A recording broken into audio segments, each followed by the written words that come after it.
হচ্ছে 2026 সালের প্রথম দিন, 1 জানুয়ারি। সকলকে জানাচ্ছি হ্যাপি নিউ ইয়ার। তোমাদের নতুন বছর খুব খুব ভালো কাটুক, সবার সব ইচ্ছে পূরণ হোক।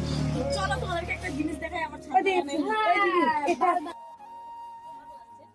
যে এই গোলাপটা দেখছো সাদা, সেম তোমরা এর আগের দিনও আমি একটা গোলাপ ফুল দেখিয়েছিলাম, যেটার পাপড়িটা ছিল যেরকম পিঙ্ক কালার। হ্যাঁ, উপরে মাথায় কিন্তু পিঙ্ক কালার ছিল প্রথম থেকেই, বেশি ডিপ। আমি কিন্তু গোলাপটা নিয়েছিলাম আলাদাই রকম, সাদা ছিল আর উপরে হালকা পিঙ্ক। আর এটা এটা একদমই আলাদা। দেখো এই পাপড়িটার সাথে এটার কোনো মিলই নাই।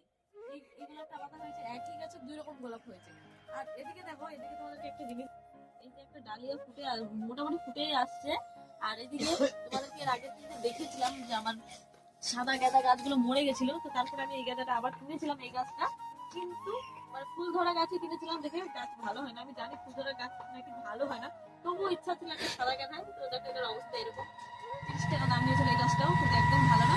আর দুদিন আগে এই টবগুলো করেছি আমরা, মাটির টবগুলো রাস্তা দিয়ে যাচ্ছিল, 25 টাকা করে নিয়েছে মাটির টব। আমরা অত কিনি না, যে আগেগুলো আমাদের ছোট সাইজ ছিল, খুব বড়। এইদিকে অনেক গাছে করে আসছে, এই যে প্রত্যেকটা ডালিয়া গাছে করে চলে আসছে প্রায়। কিছুদিন পরে একদম ভরে যাবে ছাদটা। তো চলো ওদিকে দেখো।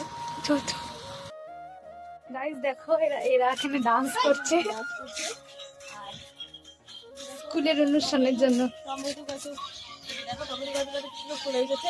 তোমাদেরকে এই গাছগুলো লাগানোর সময় আমি ভিডিও দেখিয়েছিলাম যে গাছগুলোর অবস্থা খুবই খারাপ ছিল, এখন খুবই ভালো হয়ে গেছে গাছগুলো।